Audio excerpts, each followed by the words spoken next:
we're going to pick up on page 112 of the workplace manual. Last week we were covering different points and everything for responsible communication. And we're going to continue along that thoughts today. And one of the things that we're going to begin with on page 112 is communicating with your boss.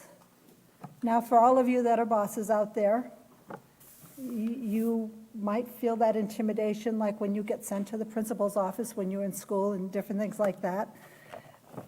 It doesn't go away just because you're an adult. It's still there.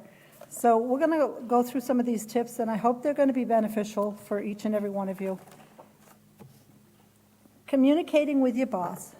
Keep the lines of communication open between you and your manager or supervisor by making your needs and concerns known in an appropriate way. Now, an appropriate way is not going to be screaming at them just because they're not getting what you're trying to say.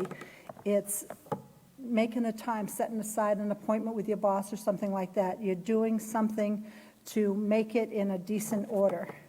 Be sure that you make your concerns known in a non-threatening, non-hostile tones, words, and facial expressions.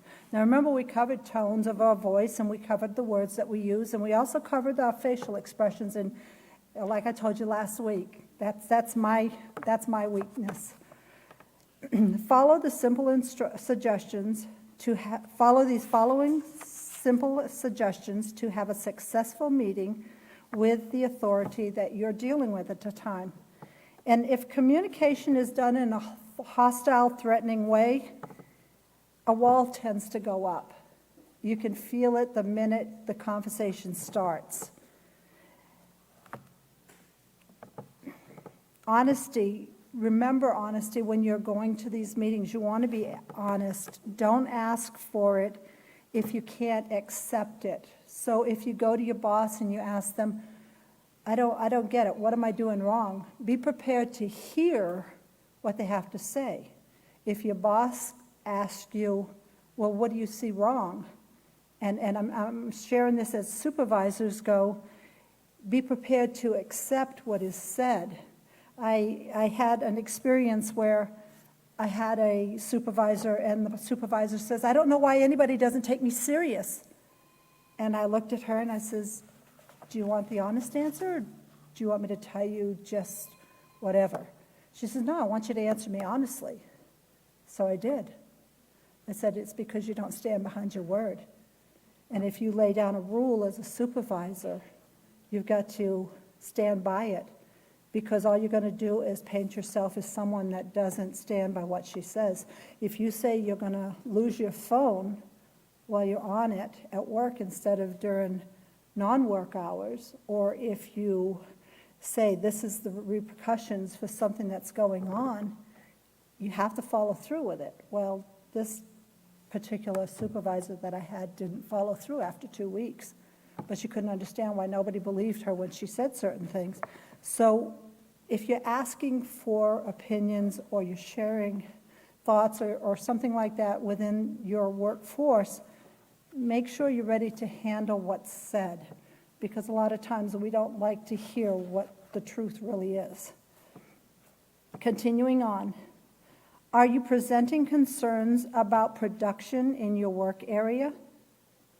Do your homework. Know what you're talking about first. Don't just rattle off a bunch of things. Know what you're talking about. Have facts to support your concerns. Rehearse the main points of your presentation. Educate yourself. And that's one of the character traits that we're all working for and we're all trying to bring into our workforces, is being educated. And one of the things is go over the main points, but look at both sides. Weigh the sides. Don't just look at what you think is right. You have to look at the full picture, because if you're not looking at the full picture, then you're not knowing exactly why this is done this way or this is done that way. So make sure that you've weighed everything, you've educated yourself on what you're doing. Point number 3, are your concerns more of a personal nature, whether they're difficulties with coworkers or your desired your desire to be considered for a higher position, always be clear and concise in how you bring out your concerns. Don't ramble on. Be succinct, which means brief and concise. And I had to practice that word, everyone, and I still blew it. So remain calm. Be sure your boss understands how it is affecting you, and most of all, your productivity at work.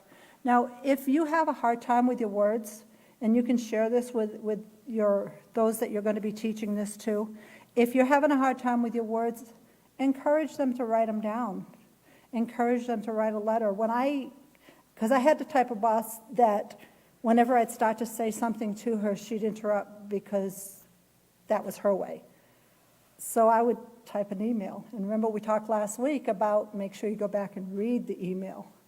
Well, I would type emails because I wasn't able to get the words in confidently. So there's ways to get your message across without creating any kind of conflict or something like that. So point number 4, we're moving on. Carefully listen to the response. When your response is coming, don't be thinking in your mind, what can I say next? Because you're not really listening to the response. You're thinking of how you're going to respond. So you're not really hearing what's being said. Carefully listen to the response. Be open to any suggestions. You might not like the suggestion at first, but when you separate yourself from the situation, you're actually going to be able to see it in a different light. Step into their shoes. And that's something that the Peaceful Solution teaches us, to step into the other person's shoes, because there's a lot going on in every person that you work with's life. Be willing to accept all decisions, even if it's not what you expected. Will help you refrain from arguing, back-talking, or any other form of disrespect. Learn to be an active listener. And that's one of the things that we learned in the Building Moral Excellence unit, found on page 160. Set your mind in advance. And that's something that we can do, to set our mind in advance that we want to listen to what's being taught. And I can't stress that enough when you're going out and you're teaching this, that you actually make them learn how to, or help them to learn how to step into the shoes of the other person. Because if you can't do that, then you're not going to make that connection. And that's one of the things that we have to be mindful of. So be an active listener and set your mind in advance. Don't argue, but fully pay attention to what's being said. And when we can learn to pay attention to what's being said, then we can make that connection. Point number 5, stay alert to any verbal and nonverbal cues to know when your meeting is over. Now, I was in a meeting with the author of this program once, and the conversation was going back and forth, and I was trying to get my point across, and he said something, and I said, yes, but, and he says, is there anything else? And I says, oh, we're done. So no, listen to the cues, pay attention to what's being said and everything, because if you're too busy trying to say what you want to say instead of hearing what's being said, you're going to miss that cue. So keep those things in mind. Always stay alert to any verbal and nonverbal cues to know when your meeting is over. You do not want to force the issues, and that's one thing you can't do. You can't force issues, because all you're going to do is build that wall. Where it could become conflictive or incite hostile feelings. Even if the meeting does not go exactly as you hoped, know that you voiced your concerns or made your needs known in a respectful way. Move forward with the decision rendered, accepting the decision and showing support for the administration. And know that those in the higher part of the administration within your work establishment, they have a lot riding on their shoulders too, because when something is done wrong, it's not the person that made the mistake that it hits, it's the supervisor that it hits. And then it's the supervisor's responsibility to go back to the different people in their department and explain to them what was done wrong. Even if it's the 10th or 11th time that it has to be explained, you still have to listen. You can't cut them off and say, yeah, I know, you told me that before. Give them the respect that is necessary so that they can do their job. And as this grows, and as we learn through those mistakes, we become a better working unit. And that's what we're striving to do through the Peaceful Solution Character Education Program.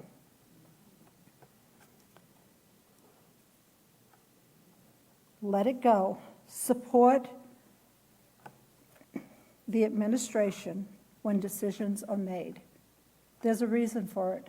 We might not know all the reasons, but there's a reason for everything that takes place. You might not have the complete picture, and many times we don't have the complete picture. And that's one thing, when you're teaching this, you need to really stress that we don't always have that complete picture. And we might think they're just picking on me, or they're this, or they're that, but there's a big picture. One little thing that is done that's overlooked can result in a lawsuit that can cause that company to collapse. So help everyone to see the bigger picture so that you generate that respect for the different departments that are within the organization. Positive interaction and communication in the workplace is everyone's responsibility. It's not just the supervisor's responsibility. It's everyone that works in that area. Now, communication is not one of my strong points. It's probably one of my worst points. So I do a lot of writing. And when you write it down, it helps you to keep your thoughts and keep your focus. The words you use, your tone of voice, and your facial expressions say a lot about who you are, your character, and whether or not you respect those around you.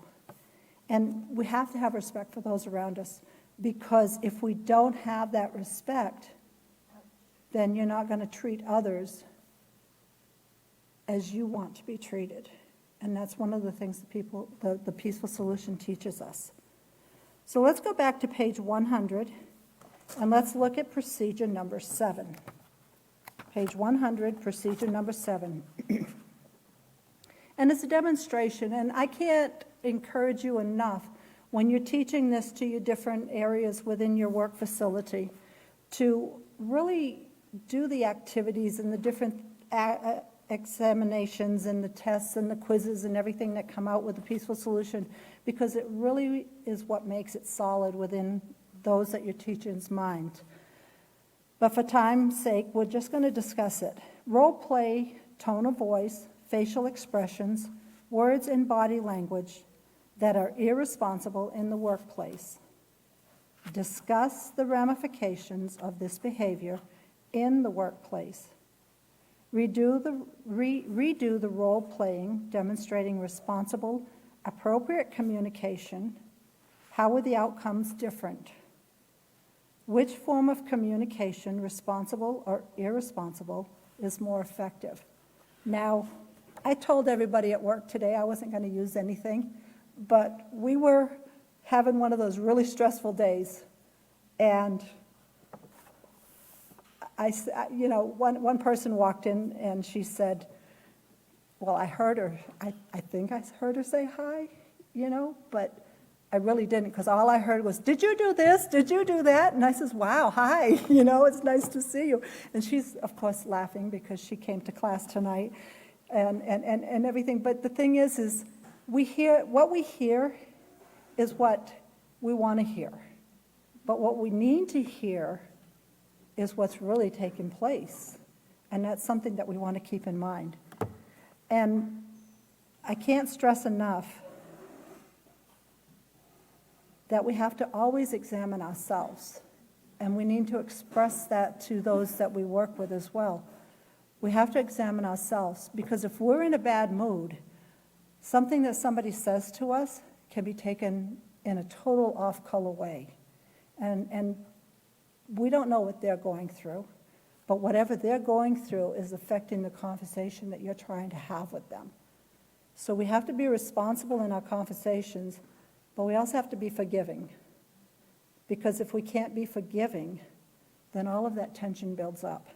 And thankfully, when it gets really stressful in a work area, like sometimes it does with us, you have to make jokes about stuff. Like, you're not going to go out and slap someone. That's not the peaceful solution way. So today my eyes slapped somebody, just by the look I gave them, because that's my facial expressions. But these are things that we don't want to do. And we want to try to be aware of our facial expressions. But if you're like me, you're not going to want to stand in the mirror and look at yourself. So, we have to listen when someone says, wow, the look that you just gave me was really bad. Well, we have to listen to them because they're seeing us through a different light. They're seeing us as what we're reflecting, even though that's not what I felt inside. So keep those things in mind. So we're going to continue on with procedure number 8 now. It says, discuss the importance of having the right attitude in becoming a responsible person. For example, someone who feels burnt out, underpaid, or unappreciated is more likely to have an irresponsible, uncooperative attitude. Can anybody relate to that? Have you ever worked with somebody that has that feeling? On the other hand, believing that our work is meaningful and that we are valued and appreciated for what we do and can promote responsibility and a positive work ethic. Now I want everybody, before we continue on, I want you to stop and think of your worst day at work, and I want you to think about your best day at work. Now, tune into how you are feeling, the emotions that you are going through at that time, and see the difference. Because the only way you're really going to know the difference is when you feel it yourself. So I want you to reflect on that, and that way you can be aware, because when we draw on our own experiences and the things that we go through, we actually can help to teach others to understand better. Choose students to read and discuss the sections. It's all about attitude and the attitude checklist found on page 113 and 114. So with that, let's turn to page 113.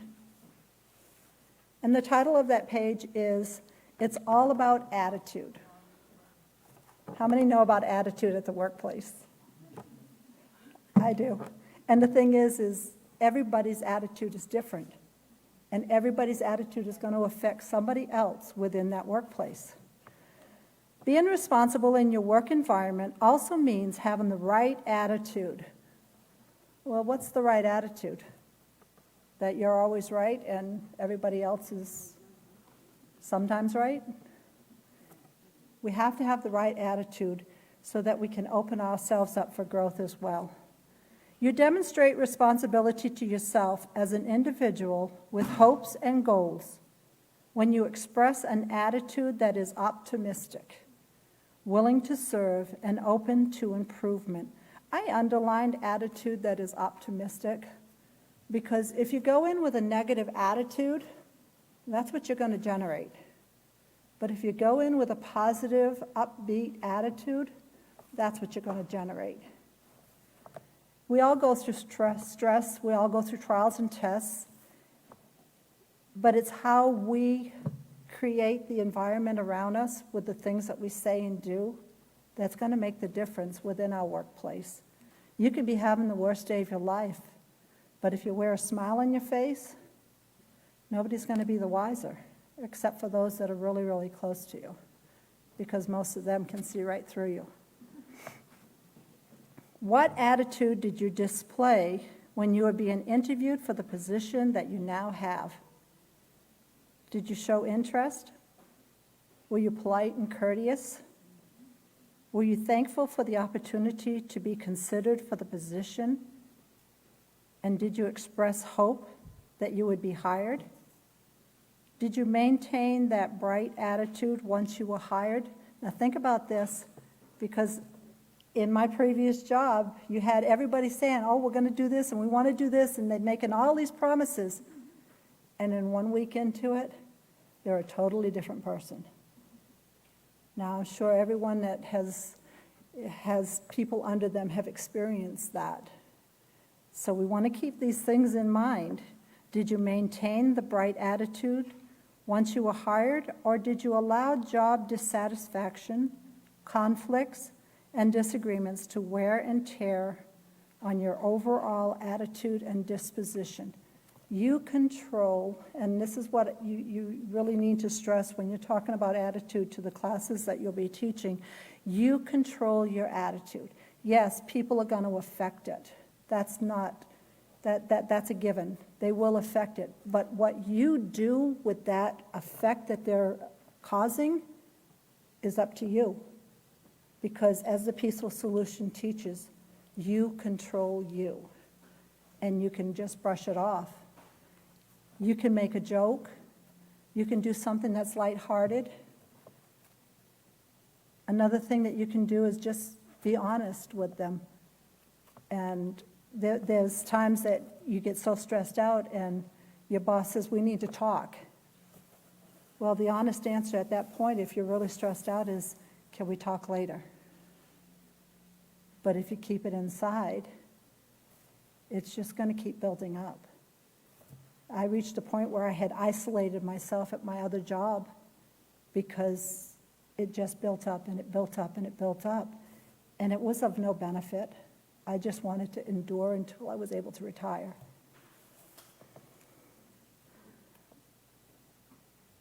Continuing on. A poor attitude at work can manifest in poor decision-making and irresponsible behavior. If you have a bad attitude at work, you might be snappy.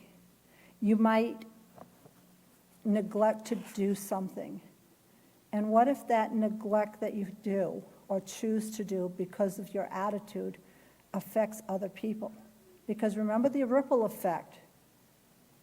It doesn't just stop with you. It ripples out, and everything that we do is going to affect someone. And when you're teaching this, you want to really stress that, because all too often we think, well, it's just my problem, and we want to try to not think it's affecting anybody else, but it does. And these are the things that we want to reach out to those that we can be confident with. And remember last week I said that if you want somebody to check your work, make sure it's somebody that you can trust, because they might set you up. Well, it's the same thing with your feelings and your words. Be careful it's not the company gossip, because then it's going to be everywhere. And remember the phone line that we played when we were children? It changes by the time you get to the last person. And by that time, you took so-and-so and you pushed them down the stairs and you laughed. But you really didn't. You just told them, I don't want to talk about it at the top of the stairs. But by the time it gets to the end of the line, look at what you've done. So these are the things that we want to keep in mind. A poor attitude at work can manifest in poor decision-making and irresponsible behavior. When you agree to work for a company or an organization, whether as a supervisor or as a housekeeper, you agree to and accept all the responsibilities that are part of the position that you are hired for. You become obligated to fulfill your duties to the best of your ability. Now, how many of you can say every day you go into work, you actually perform your duties to the best of your abilities consistently without fail? I know I can't raise my hand on that one, because we allow what's going on in our lives to affect us. But if we change our attitude towards it, it will make your workday a whole lot better. You are obligated to fulfill your duties to the best of your ability. Having a poor attitude in regards to what is expected of you can lead to a downward spiral, affecting your job performance and negatively influencing others around you. For example, if you are hired as a receptionist, You're responsible for answering the phones, greeting customers, and taking appointments. How many of you have ever walked into an office and you've got the receptionist there and you're totally ignored? Or if you're standing in line and you're the next person that comes to the cashier, but the cashier's busy on her phone and she's not cashing you out. How does that make you feel? That, again, is a part of attitude. To decide after you have been hired that answering phones is boring and monotonous would certainly have a negative effect on your tone of voice and the temperament of dealing with customers. And you can greet a customer, listen to the different sounds. Hi, welcome to so-and-so place. I'm glad to see you. How can I help you? Or you can have someone look at you and say, hi, what you want? There's a whole different effect. You don't feel like they really want to, they don't really want to help you.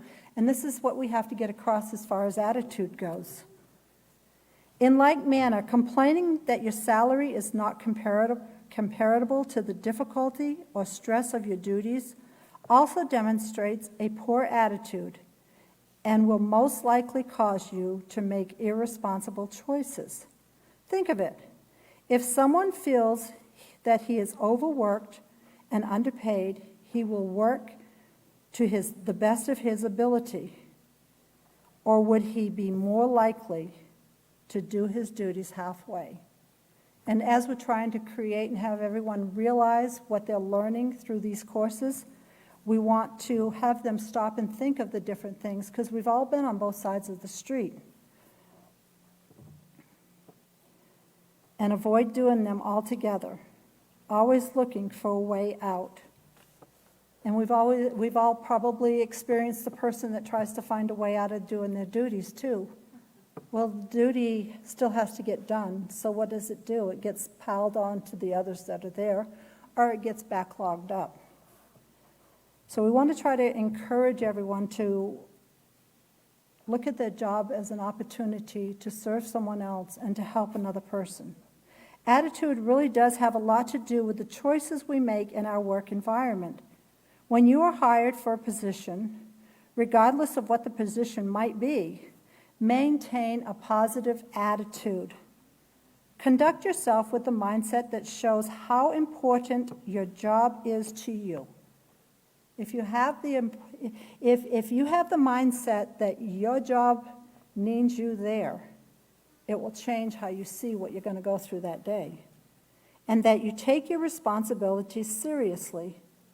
Put forth a genuine effort to successfully accomplish the duties that you have been assigned. I can't stress enough how important attitude is. And if you turn to page 114, there's an attitude checklist. And we're going to use the following checklist to help maintain positive attitude in the workplace. And with that, I'm going to step down and introduce our next teacher, who will go through the checklist with you and also help you to learn to be a team player. Thank you very much.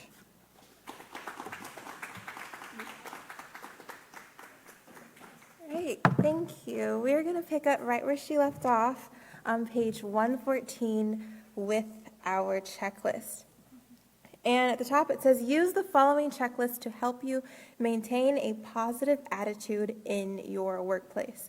And she really talked about, and especially last week, we talked about how our body language, our tone of voice, all of those things kind of portray what our attitude is, right? And then she just went into all the different ways that our attitude affects us. So let's go through this checklist. Number 1, start each day with a clean slate. Raise your hand if you realize how important that is. How many of you have ever carried something that you felt one day into the next day, and you could realize that the way that you were talking, the way that you felt, the way that you were thinking was affected by previous events, right? And you can actually feel how that affects the words that you say, the way that you speak to one another, or your tone of voice. So I went through and I found a lot of references for these. So I hope y'all are ready to put these in your books. What this makes me think of is the quote on the self-control unit, page 76, that says, holding on to revenge, or in this case, whatever the problem might be, is like taking poison and waiting for the other person to die. Because whenever you hold on to whatever it is, who does it affect? It affects you. Through you, it can affect your coworkers, but you are the one that has to live with that effect. So that's a reference that I put for that one. Number 2, have an I can do it mindset. Did that make anyone think of anything? Okay, it made me think of several things. The character unit, page 80, set your mind in advance, right? It's all in our minds, and if we set our minds in advance, we're more likely to have better success, right? I also have the self-control unit, page 47, that tells us that there's never a feeling without our thought, and our thoughts determine our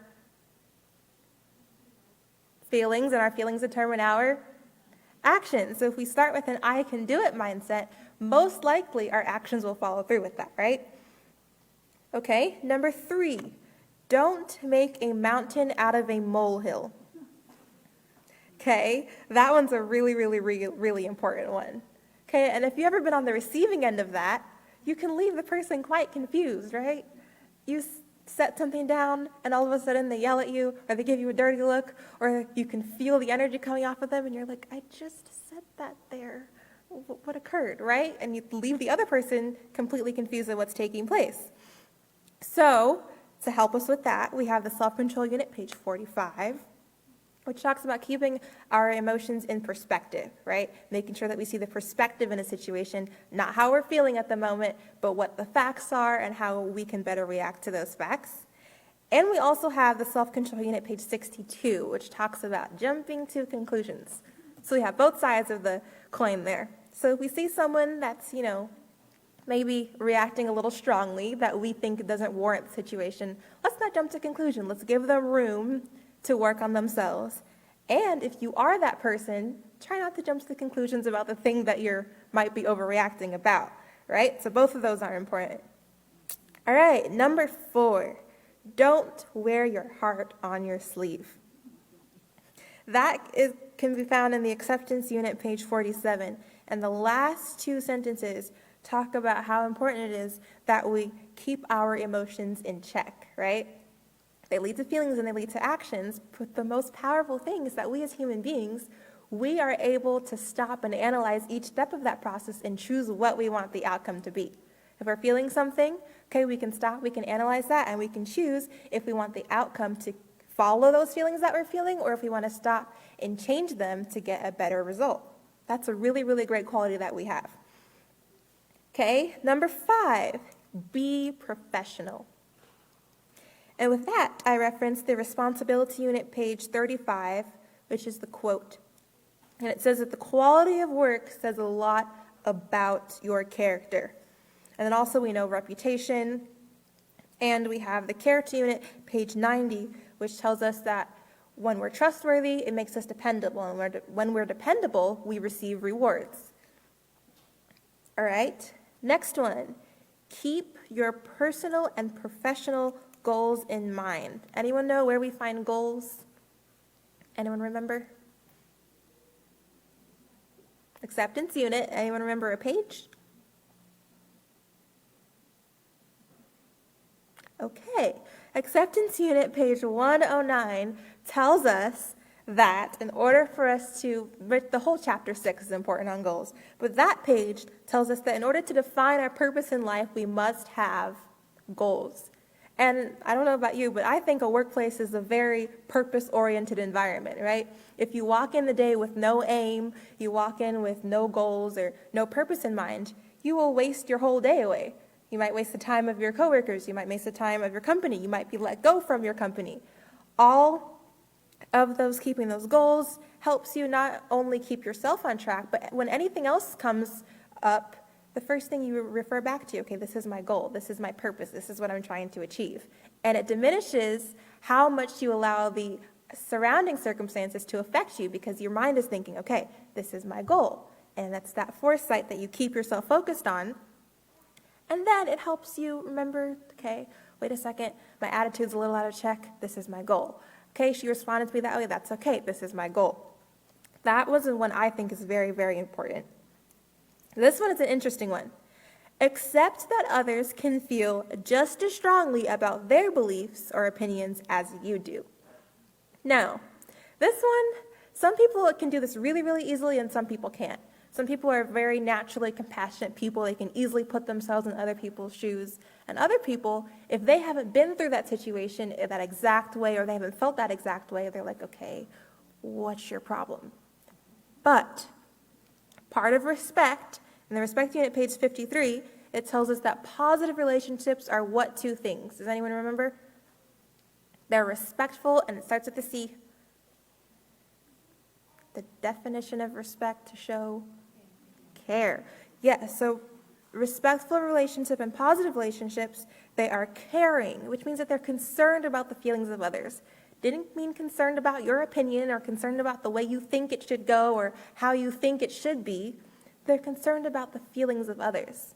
So at this point, we put aside our own feelings and, okay, even if this doesn't matter to me, it matters to you. And positive relationships are made up of people choosing to respect each other and choosing to care for each other, even at times where it doesn't seem too obvious. Okay, and one way that we can do that is to listen. And not just listen, but listen with empathy. Listen to try to understand.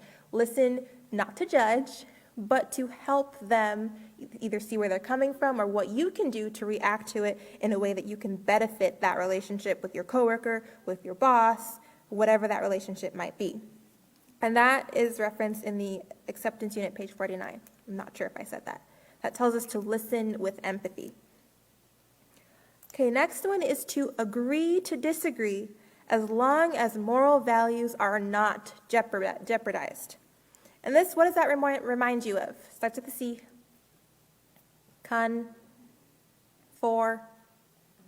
Conformity. Yes, we've talked about both types of conformity. There's positive conformity, where you conform to make sure the situation or you find peace in the situation, but it says there's that moral line that divides between right and wrong. That negative conformity goes over to when we jeopardize what we know is right just to make peace. So it's an important thing that, yes, we strive to make sure that all our interactions are peaceful, but never compromise moral values. And if you find that you can't do that in a situation between your coworker or whoever you're interacting with, go to someone else who might be able to help you bring that peace and still keep the rules or the values in place. And for that, I reference the acceptance unit, page 69, the first paragraph. And that tells us how, even though it's okay to compromise, we must never compromise our moral values. Okay, the other one goes along with the one that we did before, but it's allow others to communicate and their feelings and respect that they might be different from yours. That goes hand in hand with that. We talked about that. Listening with empathy, caring about their feelings, taking the time to acknowledge how they feel. And most times, people just want to be heard, right? They just want someone to stop and listen to how they feel.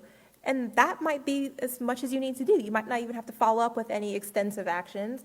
It might simply be the moment of stopping and listening to what they have to say and listening to how they feel can enable them to go on and continue with their day. So that's something that we might want to consider. Okay, the next one is don't play the blame game. Accept accountability when you need to. Does anyone know where accountability is found? I'll tell you the book. It's the responsibility unit. Anyone know the page? It is page 14. It has a big A that says A is for accountability. And we referenced that last class, how important it is that we own up for our actions and, if necessary, we make sure that we're humble, right? Maybe it wasn't necessarily completely our fault or we weren't entirely in the wrong, but, taking the humble route and, okay, I'm sorry for my part in this, or I'm sorry, and you do your best to alleviate whatever conflict might be taking place. Okay, the next one is go out of your way to be respectful. Go out of your way. Now, when you think of going out of your way, what does that make you think of? Anyone? To me, it makes me think of loyalty. Now, how many of you have, whether it's children or whether it's a pet or something that you really, really, really, really love? When you make sacrifices for it, and you choose to do something that you wouldn't ordinarily do, there's a different feeling versus if you were doing it for something that you didn't really care about. Everyone agree with that? Which is why it's so important that we respect everyone. We show value and care and concern for everyone, no matter who they will be. That way, when we go the extra mile for them, when we choose to go out of our way, it'll be done with care and concern and a positive attitude instead of begrudgingly. Okay, I don't really care about this, but I'm going to do it anyway because I have to.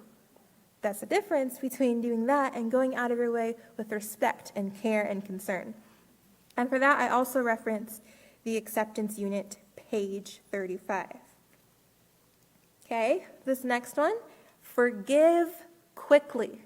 Now, I like the word quickly there because forgiveness, honestly, it can take some time. But in a workplace, if your coworker offends you one day and you take 5 years to forgive her, there's a lot of things that can go wrong in that span of time. A lot of things. Or if there's a problem with your boss and she does something that you don't agree with and you don't forgive her, how are you going to treat her the next time she says something to you? Next time she gives you an instruction, how are you going to treat her? If you see her say something or see them say something to someone else, are you going to say something else to them and plant your feelings for them in their mind? Are you going to spread it around so that person now has to forgive them? There's a ripple effect. So quickly is a very important word there. Remember, taking poison and waiting for the other person to die. It only affects us. So there I reference the acceptance unit, page 37, which tells us that it's all about forgiveness. And again, I reference that quote, which is the self-control unit, page 76. All right, the next one. Use every experience as an opportunity to improve yourself or a situation. Now, I really like that word opportunity because it puts a positive outlook on it. It says, use it as an opportunity, something that's been given to you. It's given to you. You're not forced into it. It's been given to you here. You get to do better. You get to help this situation. You get to improve your character. You get to take a step back and see, what can I do to help a situation, right? So if we look at it as something that we get to do and something that, instead of something that we have to do, again, it improves our attitude. And for a reference for that, I have the character unit, page 88 and 89, which tells us that we always have room to grow. We always have room to grow. And if you think about it that way, it alleviates a lot of the pressure that we can sometimes put on ourselves, right? It doesn't have to be perfect. We have to do our best. And if we fail in that area, guess what? We can grow. And the next time we can do it better. That one action doesn't define us for the rest of our career or define us for the rest of our lives. Yes, it may have an impact, but still we have the ability to grow from it. And that's a really wonderful opportunity that we have. Okay, next one. Accept that sometimes things will go wrong. What does that remind you of? C and an S. Something to do with balls. Curveballs, yes, and pitfalls and setbacks, right?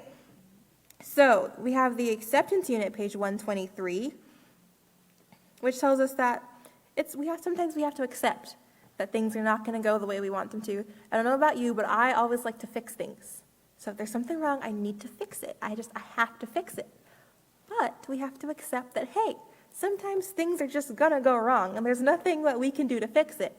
But the power that we have is in how we respond to it, okay? So we have the RESPOND acronym, which is on page 109. We also have the character unit, page 85, which tells us that there will be setbacks. We have the character unit, page 80, which tells us to set our mind in advance for those setbacks. And we also have the acceptance unit, page 69, which tells us, hey, look, those setbacks, they're going to come, but guess what? They're meant to be conquered. They're not there to trip you up or to set you back 5 steps. They're there for you to overcome. They're there for you to conquer. And you'll feel so much better once you do conquer them, right?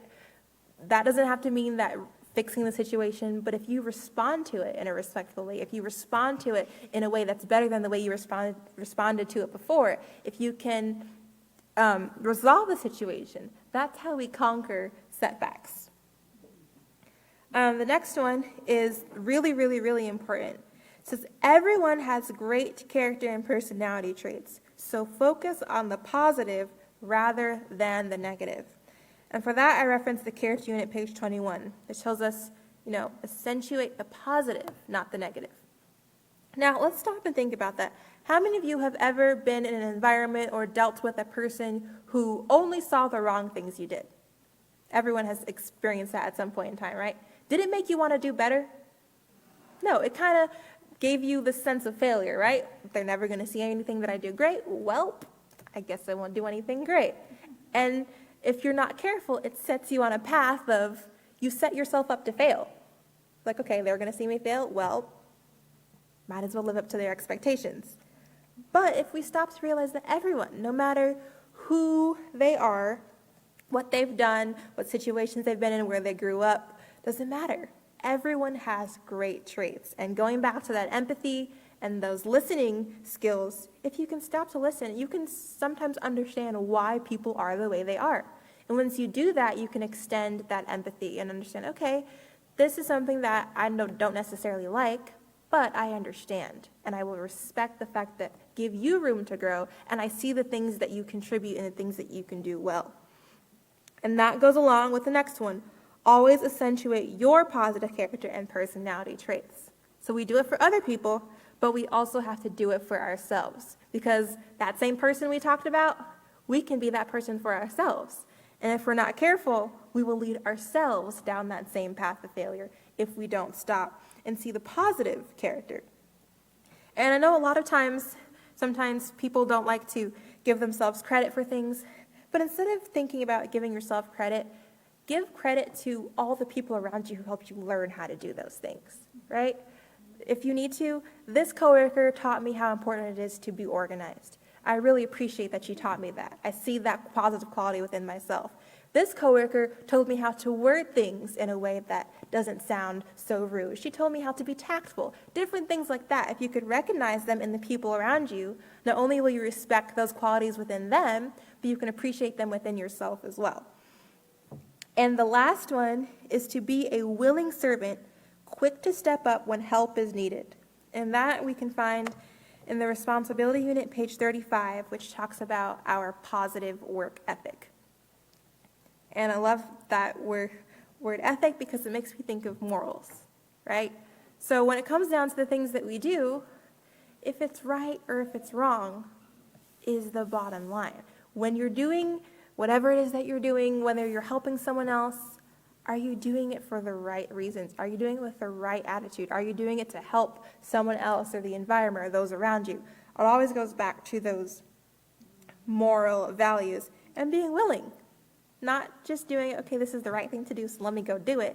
But let me want to do the right thing, because it's not just for me, it's for the people around me. How can I better the environment that I am going to spend?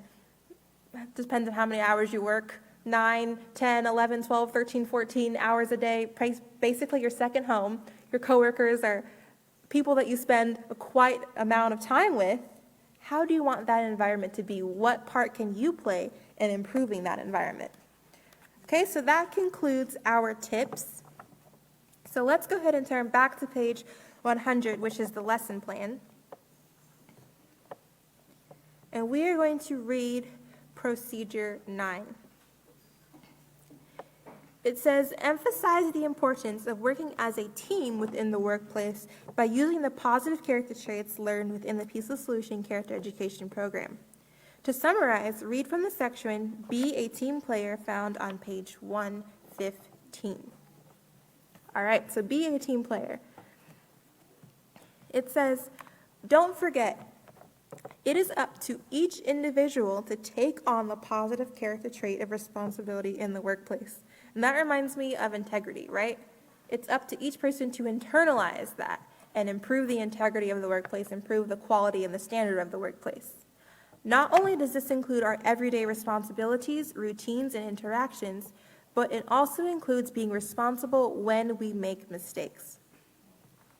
Don't be the one who's willing to take all the credit when things go right and then blame everyone else when something goes wrong.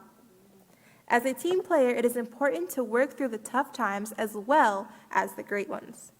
This reflects a mature, caring attitude that isn't selfish or just out for our own interests, but rather is for the betterment of all involved. So this takes humility, right? It takes compassion, it takes caring. Because a lot of times, especially in competitive environments, or if you're working really hard for someone to see how great you do, we can sometimes push everyone else out of the way, right? I need to succeed in this way, so I'm sorry, but I have to leave all the rest of you behind. But does that truly improve the workplace? If you look great and the rest of the place is falling apart, guess what? It doesn't reflect great on you. It really doesn't. When it comes down to it, people may stop and wonder, okay, well, if you're so great at this, how about you teach someone else so they can be great at it? You've excelled, but is the environment around you excelling? It's not just about us, because remember, we are a cultivation of what? We said our character is made up of our environment, our choices, all of those things. So if your environment isn't a positive one, if you're not doing your part to make an environment a positive one, will you turn out positive? No. So it really requires a team. People respecting people makes the world go around. At the bottom it says, it takes positive character traits to be responsible. A responsible person has self-control, is respectful, and shows compassion for others. And all of these character traits are wonderful character traits in a leader, right? If you're not in a leadership position right now, or if you are in a leadership position right now, when you're respectful to the people around you, when you can show them that you're responsible, they're more likely to trust you versus if you are ruling with a fist and a hammer and you're tearing everyone down. They're not going to respect you. Your environment will suffer because of that. When you're looking, they might be doing what you want them to do. But when you leave, the morale of your workplace goes down. If you one day want to have that leadership position, you'll most likely be leaders over your fellow coworkers at some point in time. The way you treat them now, the way you interact with them now, defines who they will see you as a leader. Because remember, leadership is an everyday thing. It's in our everyday choices and actions and interactions. So that is a very important thing to keep in mind. Okay? And turning back to the lesson plan, number 10, it says, conclude the lesson by asking students to name some things they learned in this class on responsibility. Re-emphasize the importance of developing a positive moral character with traits such as self-control and respect so that we can develop the positive character trait of responsibility. Encourage students to diligently follow through with any task they have been asked to do. So since we are almost out of time, we're not going to start the next lesson, but I kind of want to go through and do a review of what we've talked about. And if you have something that stuck out to you, feel free to raise your hand and we can also go over it. Okay, so at the very beginning, it says, responsibility brings results. And those results can either be positive or negative, depending on the team, right? It's not just about us, but it's about the team. Okay, and we went through determining how responsible we are and about the fact that it is about our character. Now, I would like you to turn to page 103, because there's a very important sentence that I'd like to read. And at the bottom, it says, a responsible person would handle the situation wisely, regardless if the coworker were a friend or not. Now, I was always taught that everyone should be your friend, okay? Friendly meaning that you should respond to them or interact with them as the way you would a friend. You would treat a friend with care. You would treat a friend with consideration. If a friend made a mistake, would you completely jump on them, or would you take the time to give them room? So that really makes us stop and think about, do we treat everyone like a friend? Do we treat everyone like we want our friends to treat us? So keep in mind that no matter who they are, they deserve that value and they deserve that respect simply because they're here and they're around us, right?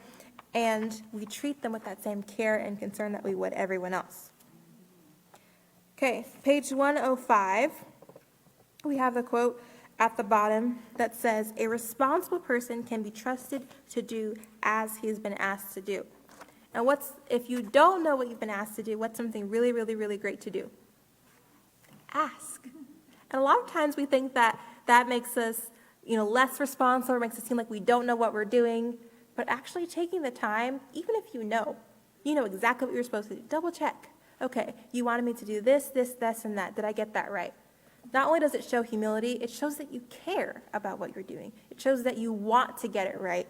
And it shows that you're responsible enough to put down how you feel about it and to make sure that it's done to the best of your ability.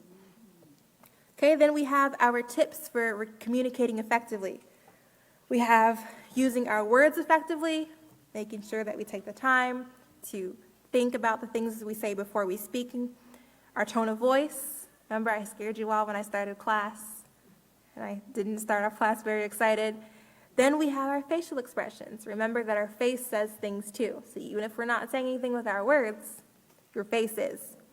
Okay, and it's about quality, not quantity. Then we went over the forms of communication. We said that we have live conversations, face-to-face. We have video conversations, more and more now in workplaces. We have video conferences. We have written communication, and we have social media. And social media follows you wherever you go. It doesn't just stay at home wherever you posted it. It follows you wherever you go. And then we have our tips for responsible communication. Using proper grammar was the first one. Number 2, avoiding foul language. Number 3, using polite words.